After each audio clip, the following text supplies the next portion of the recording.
Thank you, Orly, and good afternoon and welcome to the participants and to my co-presenter, Scott McDaniel from Simple Helix. We really appreciate you joining our webinar today. So there are two pressing questions on the minds of the defense industrial base today, especially for small to medium contractors. The first question is, when do I need to act on DoD's Cmmc and NIST 800-171 regulations? And a close second question is, how can I obtain or ensure compliance with complex regulatory requirements that are changing occasionally, but in a simple and a cost-effective manner? So the purpose of today's webinar is to provide you with important information to answer those two questions. In recent months, there have been numerous significant updates from the DoD on Cmmc and DFARS, NIST 800-171 timelines, and compliance criteria. We'll start the webinar off by providing you with a summary of these important developments to take into consideration as you evaluate your own timeline for starting or finishing your compliance programs. Then we will move to the how. How can compliance be achieved simply and cost effectively? And our goal over there is to walk you through the entire journey an organization or your organization will take, right from planning all the way through to the audit. So we'll start by first sharing the criteria that should be borne in mind to determine your compliance strategy and picking solutions to execute. And we'll keep these criteria solution agnostic. In other words, we'll provide you with helpful ways to think about your strategy and how to work your compliance regime without consideration to any particular solution. But finally, we will share with you how Prevail and Simple Helix together can help your compliance journey with a complete solution that we believe meets the needs of the small to medium business contractors particularly well because of its simplicity, low cost, and strong security. So in order to simplify compliance, most organizations will need to rely on a cloud platform that has impeccable foundations in compliance. And we'll certainly introduce you to how Prevail, an encrypted email and file sharing solution, which is hosted on Amazon's Gov Cloud, will play a central role in facilitating compliance. But Prevail alone doesn't get you to full compliance. We will share with you how Simple Helix, a leading managed IT service provider based out of Huntsville with deep DoD and DIB compliance pedigree, has structured a service to help SMBs stitch the complete solution together. And to present that will be my co-presenter, Scott McDaniel. He is the CEO of Simple Helix. Scott spent his entire career in information technology and is a well-recognized thought leader within IT and in compliance, particularly NIST 800 and Cmmc. But I want to also share that Scott's a bit of a speed bug, and he feeds his speed fetish by piloting small aircraft and riding sport motorcycles. And I mention all this because I hope he can make a compelling case how he and his organization can guide us on speeding up your compliance journey through Cmmc and NIST. So in conclusion, our objective in this brief hour is to provide you with a comprehensive understanding of the entire Cmmc NIST journey from inception to a successful audit and certification. So welcome aboard.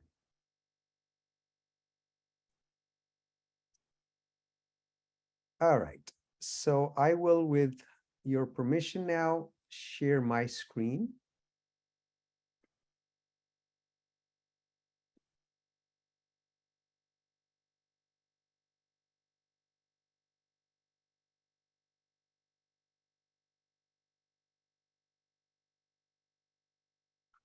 Is my screen visible? We need the other screen.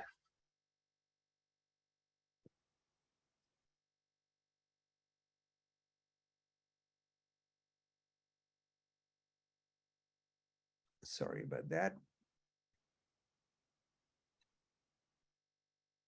Thank you.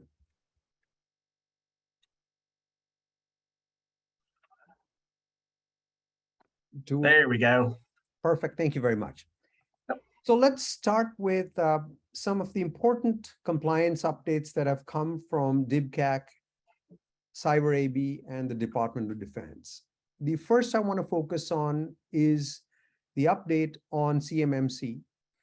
And Stacy Bostjanek, who heads up the program for CMMC within the Department of Defense and the DoD, have issued their guidance that they expect the CMMC interim rule to be in effect in March of 2023 and to be in contracts in May of 2023. This is their best understanding of the timeline.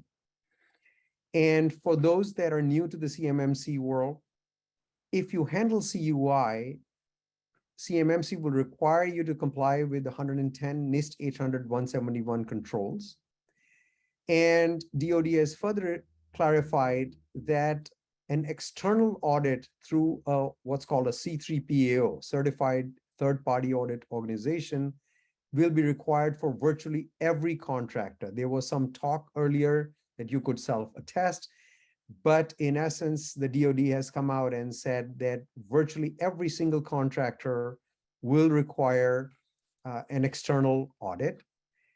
But what is coming out from the DoD in the way of simplification is that you will be allowed to have a POAM, a program or plan of actions and milestones, so that if you are not fully compliant for some of the controls, not the critical ones, but some of the controls, then you'll still be allowed to have CMMC certification, provided you close those POAMs typically within 180 days. But what's most important is that voluntary assessments have commenced now. So the first organizations will be starting their assessments in August, and these will be conducted by both C3PAOs as well as the oversight of DIBCAC. And DIBCAC is the Department of Defense's ultimate cybersecurity audit agency. The second and more important, I think, deadline that's coming up is DFARS rules 7019-2021, and these are a mouthful. But you may recall that a couple of years ago, DFARS put into effect interim rules that required contractors that have existing contracts to comply with the 110 NIST controls that will ultimately be part of CMMC. But what's important is to understand that these controls need to be met now. And what is further required is for every contractor to calculate their NIST 800-171 score and report this to the SPRS, and that requirement is in effect now. So what the DoD has issued as an update is that that interim rule is expected to become final in December 2022. And what this does is it provides additional capabilities to the DoD to now reach out and audit contractors and say, hey, here's your SPRS score that you submitted. Show us that you actually meet it, or that you haven't submitted it. Show us why you haven't done so. And if you have submitted a score and it is inconsistent with what they find, then they have the ability to enforce penalties on the contractor.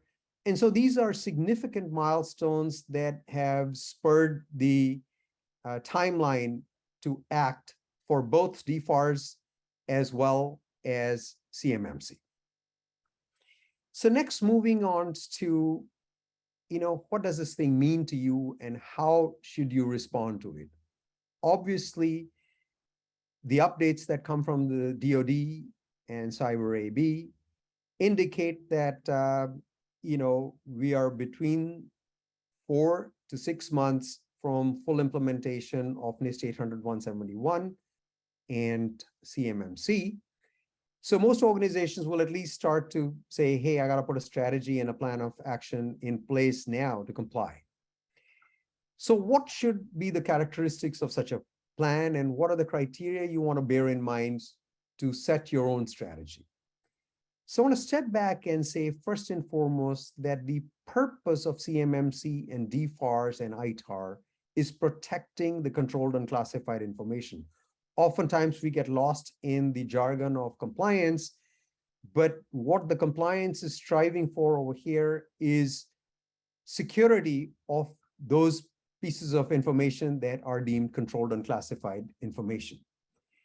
And the essentials of any CMMC or NIST 800-171 compliance programs are the following. First, you will need to define the scale and scope of the users and devices that handle CUI.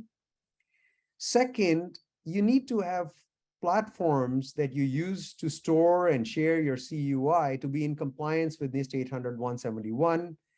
And those will typically be for your emails, your files, the way you share information, etc.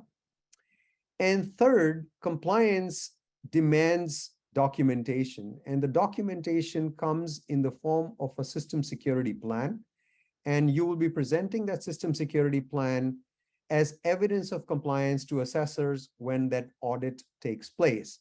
So these three things are the absolute core essentials that you got to bear in mind when you put your compliance program in place. So the purpose of this webinar is to say, how can you simplify these? Let's not kid ourselves. CMMC and NIST 800 are complex programs.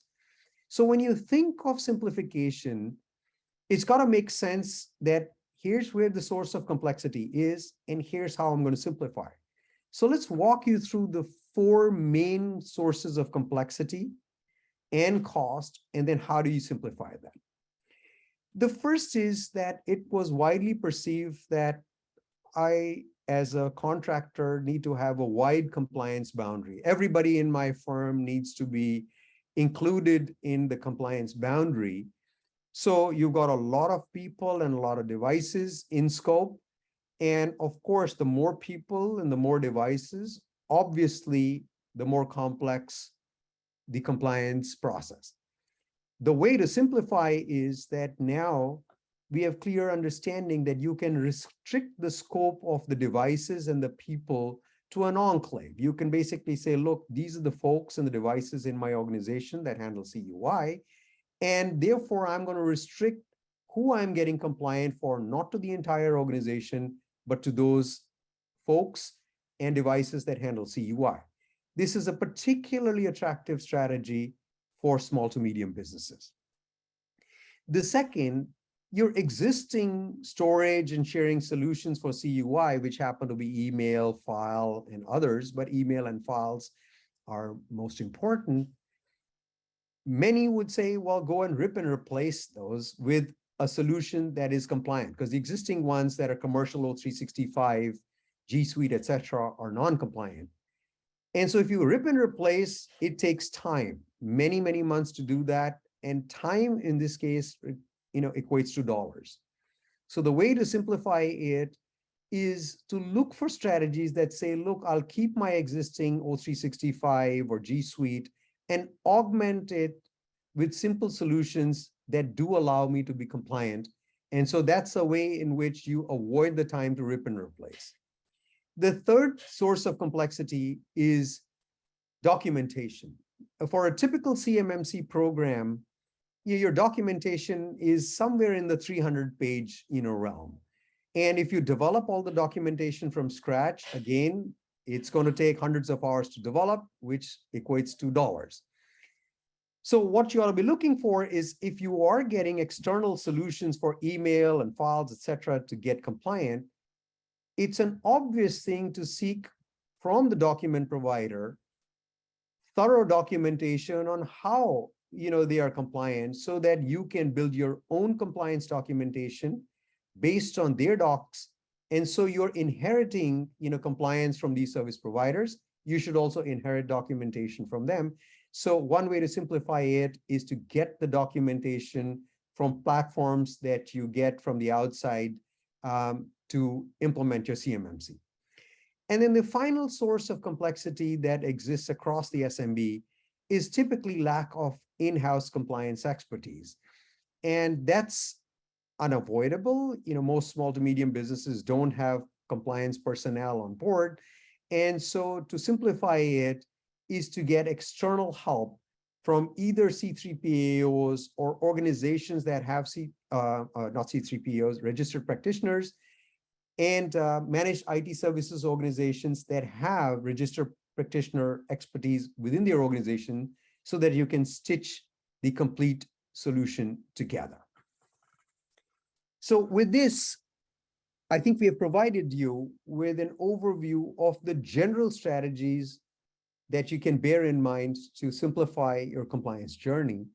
And so now we move on to the next phase, which is how can PreVeil and Simple Helix specifically guide you and provide you with a solution that meets the objectives of cost, complexity, and simplicity being largely eliminated.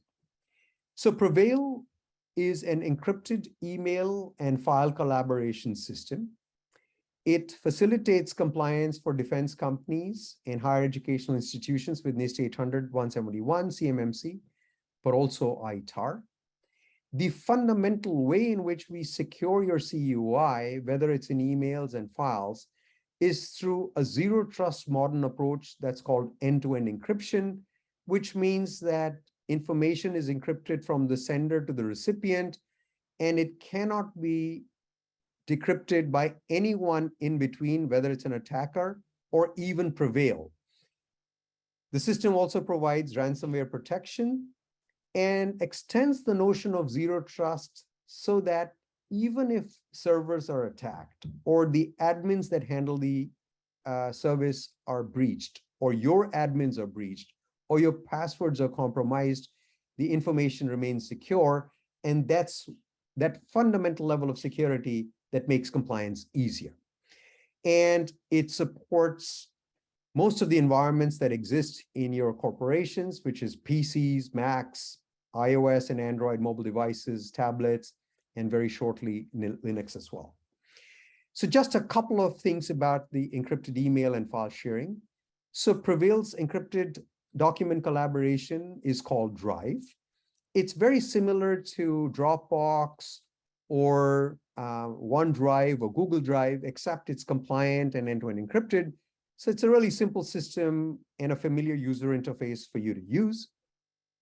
And the email is simply one that uses your existing email address and works within your existing email application, such as Outlook, O365, or G Suite, or Apple Mail, so that you can send and receive CUI with your existing email address from the applications that you are already using. And we want to emphasize, we don't ask you to get rid of your existing O365 or G Suite or your existing compute environment. So you would ask the fundamental question of any platform, well, have you done this thing before? Have you the ability to demonstrate compliance? And so here's the PreVeil credentials in there. A defense contractor used us in conjunction with their existing Office 365, and that contractor was audited by the Department of Defense's DIBCAC, and they achieved 110 out of 110, which means that they would have achieved CMMC level 2 compliance. I want to be clear in saying that not all 110 of those controls were supported by PreVeil. We addressed 84 out of the 110 controls, and the rest were addressed in conjunction with a registered practitioner that was advising the company. A few other criteria to bear in mind if you use a cloud service. The cloud service that is helping you meet FedRAMP, CMMC, must be FedRAMP baseline moderate equivalent. They must encrypt using FIPS 140-2 validated encryption. Validated is important, that it must be validated by NIST, and they must meet DFARS 7012 for incident response reporting, and certainly PreVeil complies with these. But it's important that any service that you use must meet these criteria. So now let's give you a feel for how the security is implemented. So we mentioned end-to-end encryption, and here's what it means. when you send an email or have a file that you put into your folders, it is instantly encrypted on the device, stays encrypted on the server, and can only be decrypted by the recipient, whether in your company or your supplier.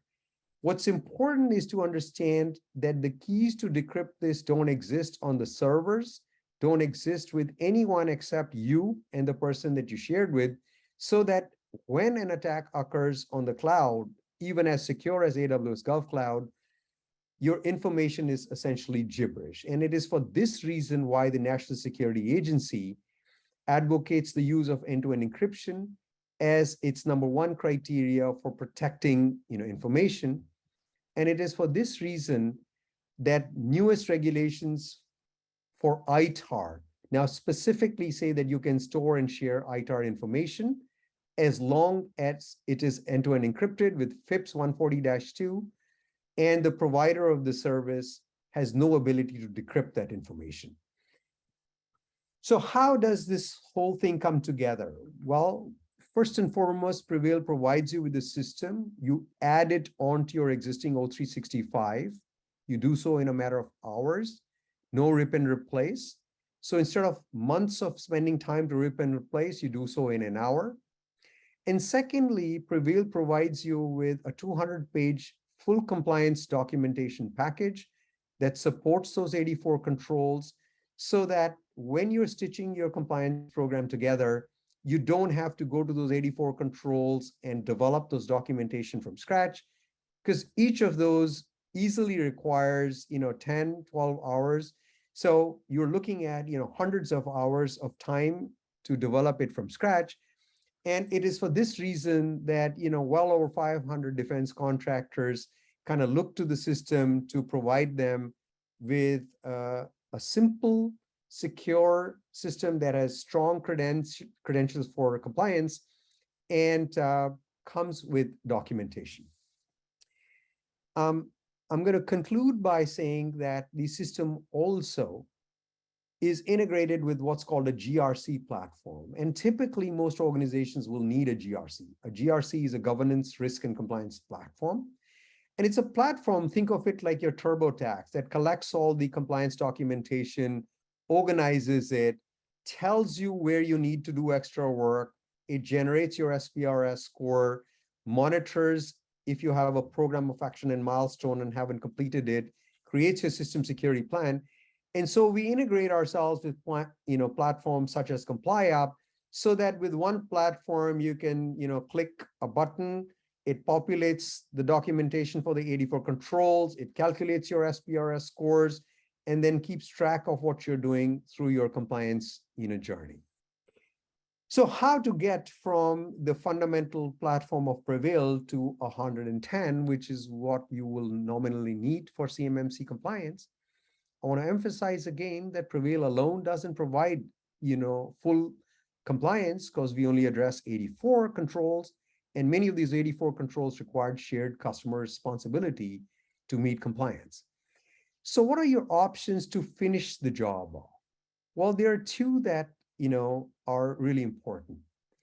First is to work with a registered practitioner who has been registered with the CMMC or Cyber AB, is deeply familiar with regulation, and this registered practitioner can put together the aspects of compliance that Prevail is not meeting and help you address those things.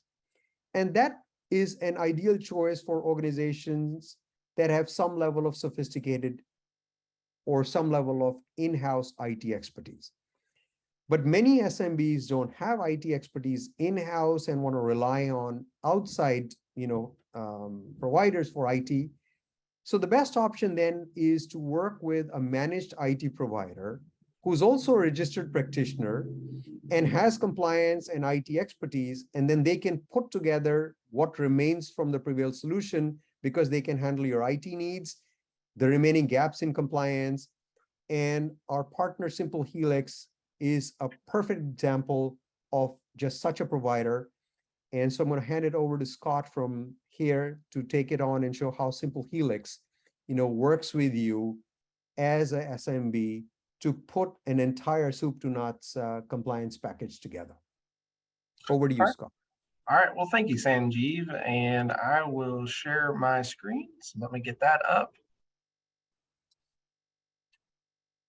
And we are going to grab that one.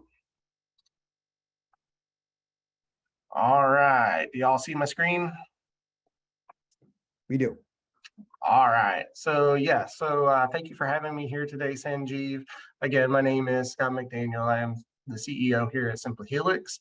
And just a little bit about where we fit in with the compliance part is that we are a IT service provider, an MSP.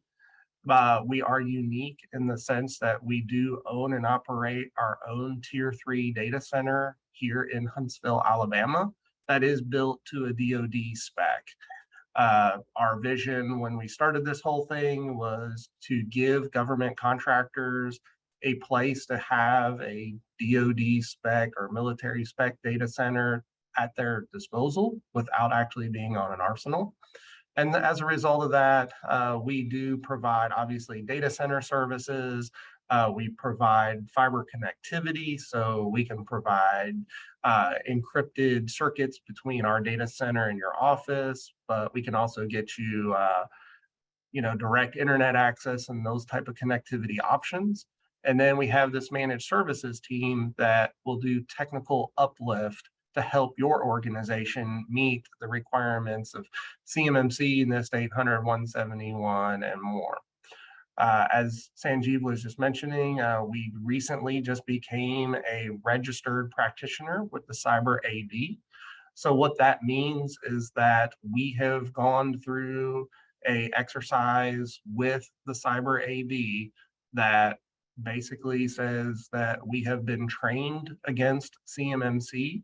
We've made a commitment to honor the objectives of CMMC, NIST 800, and keeping cyber hygiene up to spec. And then, that we are, third party validated that, we are doing what is required as a managed service provider to help your organization get compliant. So with that, we have developed basically a roadmap to go from having no compliance at all to making sure that we can get you across and through a successful audit. So the first step in that journey is to do a gap assessment. So if your organization, you have IT, you've probably already done some things just on good due diligence to make sure that you are, a good steward of data, but you may not necessarily meet every single control. So you need to go through an assessment process to figure out what it is that you do have against what you don't have. That is going to start a process of building an SSP, a system security plan. That SSP is a document that you would ultimately give to the assessor that is going to describe what your organization does, how you've approached CMMC or NIST 800, 171, who is and who is not in scope of the compliance effort. And so you're going to start building that right away. And then, as mentioned before, you can have a POAM, a plan of actions and milestones that says these are the steps we're going to take to go close the things that we don't have. Basically, it's your project plan. So once you have a project plan, that is where we at Simple Helix jump in, and we would take your POAM and start doing the technical uplift or closing those gaps. And along that journey, there are going to be things like PreVeil that get added to your IT experience, but you're also going to be writing new procedures. You're going to be training your employees about being more cyber secure and, building, and it's just a heavy technical uplift component. Once you get through that technical uplift, before you get to an audit, you want to operate under this new, for lack of a better term, culture. The culture of your business does change because of needing to be more secure. just like your behavior changes when you put an alarm system in at your house. You got to remember to turn the alarm system on when you leave and turn it off when you come home. Things like that will happen. So you want to live with this new system, this new way of living a little bit before an auditor, so that you do have some time and some documentation, you've tracked some changes, and you've gotten accustomed to this new way to ultimately get to the actual audit itself.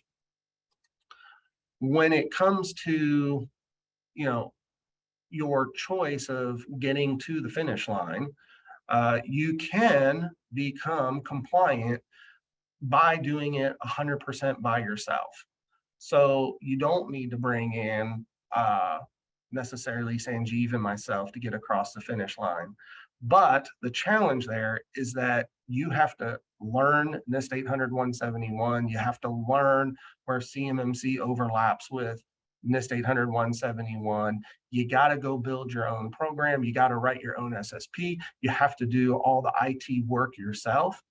And when we at Simple Helix have watched organizations do this, what we have seen is that it, on average, takes them 12 to 18 months to actually build a successful program. We've also seen other organizations go, okay, well, I'm going to go back to my managed service provider that may not necessarily know anything about compliance. They've just been helping us fix our computers for the past several years. They're a good group, they're a small group, but at the end of the day, they're IT people, not necessarily compliance people. So they too can come along with the journey. They can help with technical uplift, but you as an organization are going to be driving that MSP. That MSP is going to be learning on the fly. And so the time to get a fully working compliance program in place is going to be a little bit shorter because you got a little bit more help, but you're still looking at 9 to 12 months from the time you start to the time you would be prepared for a auditor or assessor to show up at your organization. So then, instead of using kind of that mom and pop MSP, you could come to somebody like myself that is a registered practitioner. Obviously, we know and have embraced the requirements. We have past performance of helping other organizations already do it. Proverbially, we already got the battle scars of going through audits before working with your organization. And so we can help you get across the finish line faster. So typically now we're looking at something like in the 6 to 9 month time frame. And then when you finally go, you know what, I'm going to outsource this. I want compliance as a true service. I want my managed service provider to help me with the SSP. I want them to help me with the POEM. I want them to recommend the right IT solutions and tools such as Prevail. And I'm going to turn it over to them to get it done. On average, for us at Simple Helix, we're turning that around in 3 to 6 months. And so as we're approaching in the end of the year, we have this new guidance that CMMC is going to start being introduced into RFPs that here in the March timeframe. 3 to 6 months is about the time we got left, and as encouragement to say, hey, I think it's time to figure out some ways to fast track this thing. Yeah, I need to bring in the right resources and the right tools to get it done so that I can be ready if I'm ready to go bid on that new line of work that's going to be flowing in that March to May timeframe. So as you start putting this together, what we're really talking about is having a compliance team.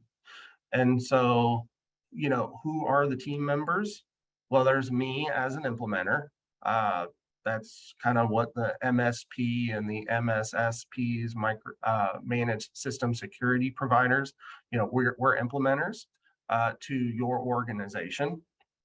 And then eventually, there will be the auditor, or in the CMMC space, the assessor, That could be a C3 PAO, a certified third-party assessing organization. The assessor would be a C3 PA. And together, we would make up the team that would ultimately say, let's review the SSP, let's see what you got to ultimately say, yes, you have a pass or fail on an audit. Now, the part I want to stress is as you're making this decision and building your team, realize that once you get through the first audit, that is not the end. This is not a one-time exercise that we go through and then say, okay, we passed audit. We don't ever have to look at it again. That's not true. The process all repeats itself and it goes around in a circle. So there will be post-audit activity work that has to be done. So just like if you were buying a home and you hire somebody a home inspector to come and look at the house, that home inspector is likely to find something that they don't necessarily like. It may not necessarily be a showstopper, maybe it is. I bought a house many years ago, brought a home inspector in, and he found some mold in the crawl space that ultimately ended up not being a deal breaker, but it was absolutely something that had to be addressed. And so there will be new gaps that are found. The regulation or the rules or the controls themselves, they will continue to advance and change as we go forward. So we're going to have to go close new gaps that develop either organically within the business or with the rule changes. Eventually, there will be another audit. We'll see what ultimately lands, but in the 1 to 3 year time frame, the auditor's got to come back and do it again. So we got to start taking the right steps to prepare for that next audit. And then there is documentation that has to be created between audits that make sure that we are documenting changes and tracking those changes in our IT environment. And so it takes everybody working together as a team. Obviously, we would reach back out to the auditor to ask about rule changes. The organization may change policy and procedure, and you have to update that. As an implementer, new software updates and patches and all of those things that need to get pushed to laptops and desktops, all those things need to be continued going forward. So that is where I like to say, this isn't just a one-time effort. This is ongoing in your organization, forever going forward. And you definitely want to have the right team and resources to be your partners in this as you go. And, I think we got the right combination here to be and have a successful compliance program. So with that, I believe it is time to do some Q&A. Is that correct, Sanjeev? It is. I'll speak for Sanjeev. Sorry. I'm not nearly as handsome nor as bright as Sanjeev. But let us kick in with some Q&A because there's been a number of questions that have kicked in. Do you want to maybe take the slides down? Yep, there we go. Yeah, right. Sorry, I was busily trying to answer questions that were coming up. Well, I want to start first by, I think, an important one that's written by Peter Gregory, and it's on my screen right now, and I was answering that. Peter asks, in CMMC AB town halls, they mention October 2026 compliance date. How does that differ from the 2022 dates you just mentioned? So Peter, I want to re-emphasize that there may be a misunderstanding of when you look at October 2026, what they mean. There are two aspects to compliance. First is that if you're a defense contractor and you sign a contract, DFARS regulations apply to you. And in particular, DFARS 7019, 2021 apply. They're the law right now. They require you to implement NIST 800-171 if you are handling CUI. They require you to calculate your SPRS score and submit it to the DoD. And I want to emphasize that it is the exact same 110 requirements for NIST 800-171 that are CMMC level 2.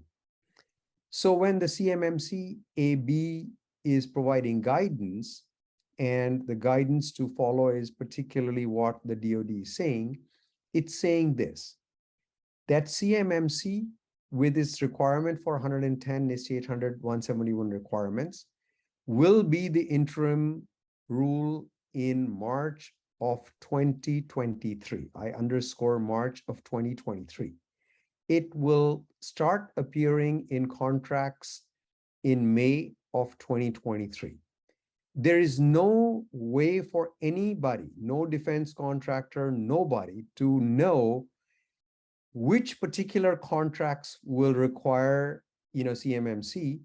So it means that as a contractor, at any moment, if you happen to be on a contract that is requiring CMMC, you've got to be, compliant. So this the combination of your existing responsibilities under DFARS, which happen to be exactly the same as CMMC that require you to make moves and comply. When you look at 2026 dates, you are likely looking at things where they are saying, look, this is the time frame by which we will have every single contract appearing that has CMMC requirements. But where the misunderstanding is coming from is that if you look at that date as your guiding principle, you are making two assumptions. One is that you will be a defense contractor who happens to be in the last contract that's ever issued in 2026 that includes you. And secondly, that somehow you will be exempt from your current obligations under DFARS. So I think those are the two sort of big misunderstandings that stem from looking at the October 2026 date. That date is simply when every single contract requires this, but hopefully every single DIB contractor that's listening to this webinar hopes to participate in defense contracts, not just in the future like next year, but is hopefully a contractor that's participating in contracts now. So if you're a contractor that's participating now, you need to comply with NIST 800. And if you're intending to be a defense contractor, then I hope that you're not planning to be, a defense contractor more like in 2026. So I hope that provides clarification on bridging the difference between the October 2026 date and the guidelines that we have provided that come directly from the DoD and Cyber AB. All right, I'll jump in with one. So Jeff West had asked a question: how many DIB contractors has Simple Helix actually gotten ready and or passed any audits with so far to date? And so today we work with approximately 70 defense contractors, all doing various activities. Out of that, I would say about 50 of them, we have completed all of the things that we can do with 365, firewall, managed desktop, Prevail, all of those activities. All of the objective evidence is assembled and is ready for audit. We have had one customer that was approached by DCMA to do a NIST 800-171 audit. Those auditors had come into the organization prior to being engaged with Simple Helix, found that they were very grossly out of compliance, and actually told the business owner that they were actually going to leave because not only were they not going to get the contract, but they were borderline having their business shut down as a defense contractor. They called us in a panic. The DCMA gave them 90 days to get their ducks in a row. This happened just prior to the interim rule that required everybody to submit an SPRS scorecard. Those auditors returned in the November timeframe, did their audit. This is with the help of my team. And ultimately, those auditors basically gave their CIO a 110 out of 110 SPRS scorecard to go submit there in the bottom of the November. So interesting timeline there. The interim rule had fallen, in that September, October as we were going through the uplift. But we were very excited that we've made it through DCMA high audit, and we're able to help our customer get to a perfect 110 score. And then we at Simple Helix, we continue to grow relationships. So Sanjeev, myself, we work with many of the folks at the Cyber AB board level, and made a commitment to continuing to get better every day. We at Simple Helix also are working with MDA with their cyber control team, and we've recently had a customer who submitted what they thought was a cyber incident happening against their environment. Turns out it was just somebody just banging on their firewall, and had not actually created an incident.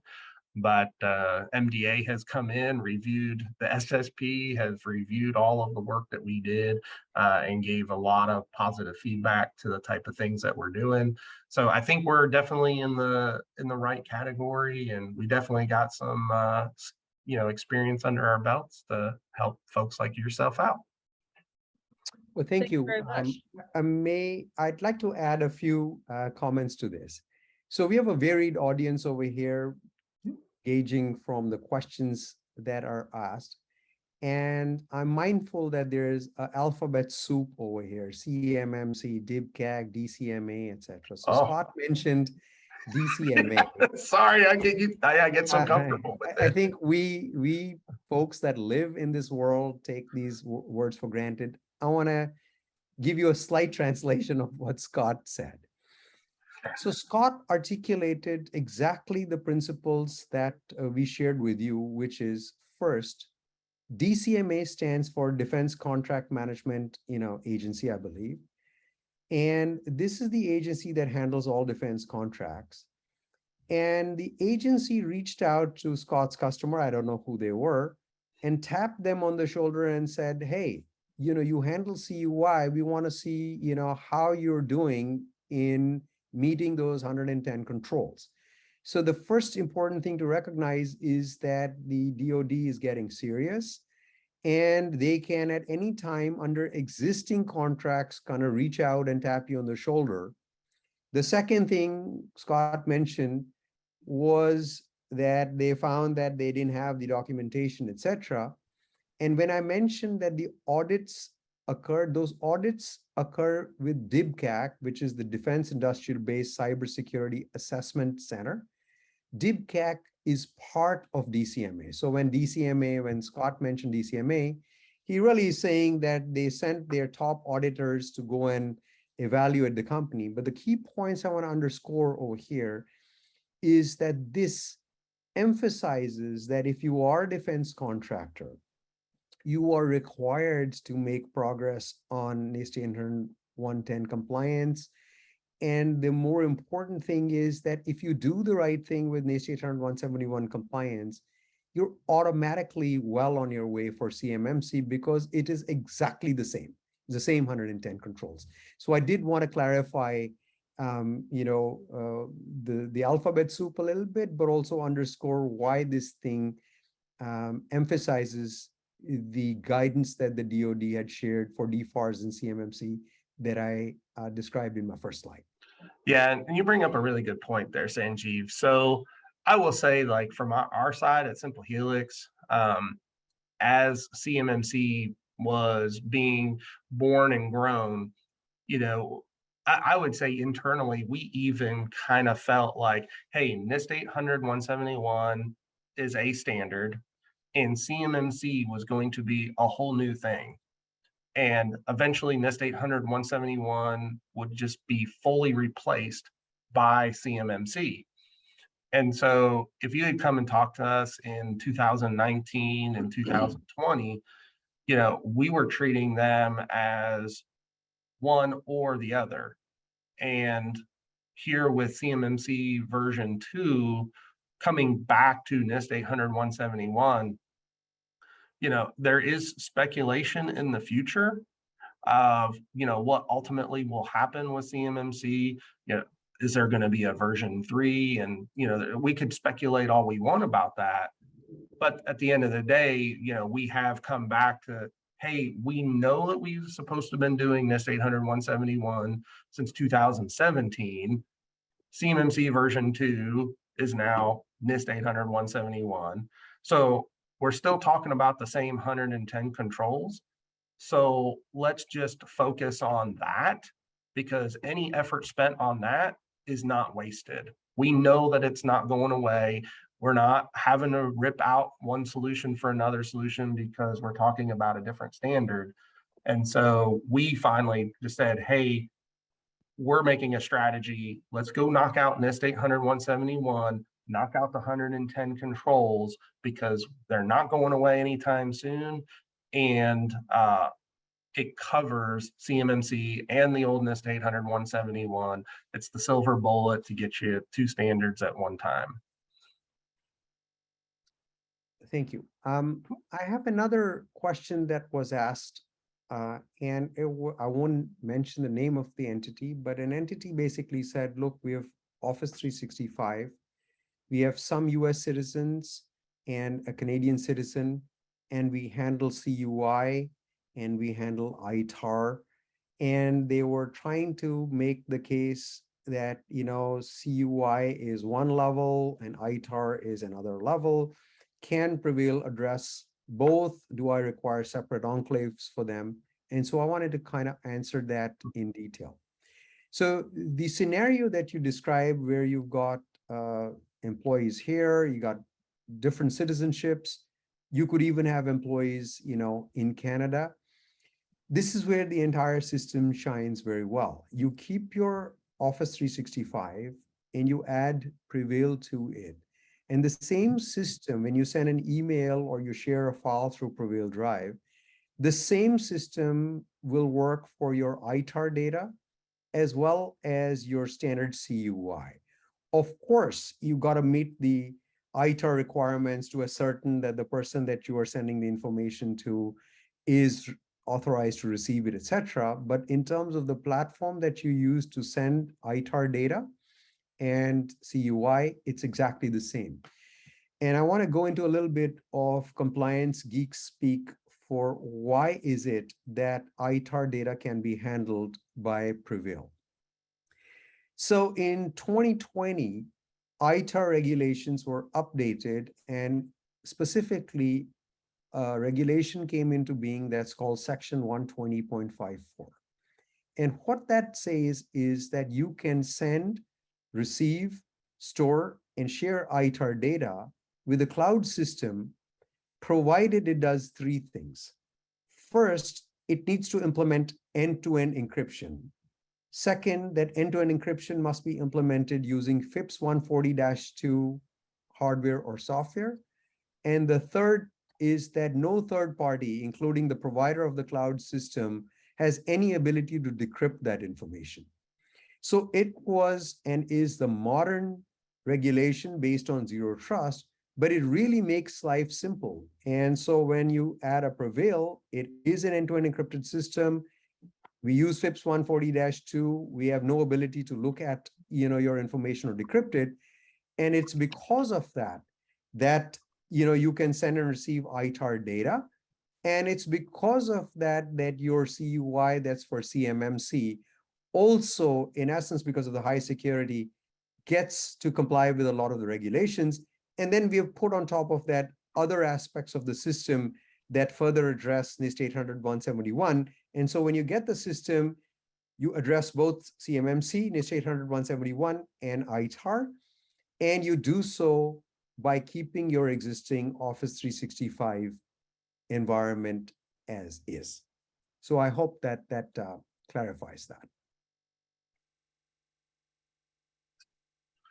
All right, another one of the questions that was a little bit further down the way. Do we still need a SIM system to collect data and logs and report to the DoD periodically? So with the change, Technically, no. The forecast is that, yes, that SIM component that was originally part of CMMC version 1, level 3, which would now be CMMC version 2, level 2, the SIM component was removed, but it is expected to come back. And therefore, like for us at Simple Helix, we still keep that in as part of our solution, and make sure that, and not only that, but it's actually a really good troubleshooting tool. There's a lot of really good information that comes from those, and it's sort of prudent to have it if you want to really be on your A game. So that's really the reason why we keep it, is because it actually is a good troubleshooting tool. It helps a lot in a lot of scenarios to resolve day-to-day problems more quickly. But yeah, so technically, do you still have to have it? No, but we still keep it in as part of our solution. I think it's a great answer, Scott. I'll just add a couple of things. Again, a little bit of geek speak over here. Your answer is absolutely correct. At Prevail, we certainly provide encrypted logs, and those logs, can be added to a SIM, and we've got interfaces, and we do that. And Scott's answer holds. I want to add one nuance over here, that one of the reasons that the DoD wants, the logs is in a particular scenario where there's an incident. If you believe that there's been a breach and they want to access information, in that case, this alphabet soup that I mentioned, which is called DFARS 7012 C through G, are specific requirements where you need to go to the provider of the service, for example, Prevail, and say, look, a breach occurred for some reason, maybe nothing to do with Prevail, but you detected somebody in your network. And now the DoD is saying, I need you to supply me with information on, who hit servers, what happened. And to comply with those, you've got specific requirements that are outlined in DFARS 7012 C through G. And when you pick a cloud service, you must ensure that that cloud service can objectively document for you, here's how we meet those requirements, because you'll be required to do so. And this is, again, one of the key reasons why, the basic Office 365, et cetera, were deemed non-compliant by Microsoft itself, and they came up with their GCC and GCC high systems. So again, just a little more color to add to that question. And with that, I believe we are at 2 o'clock, and in the Prevail tradition of starting on time and closing on time, we want to thank you all for participation and for your thoughtful questions. And we stand here ready to help if we can be of any assistance.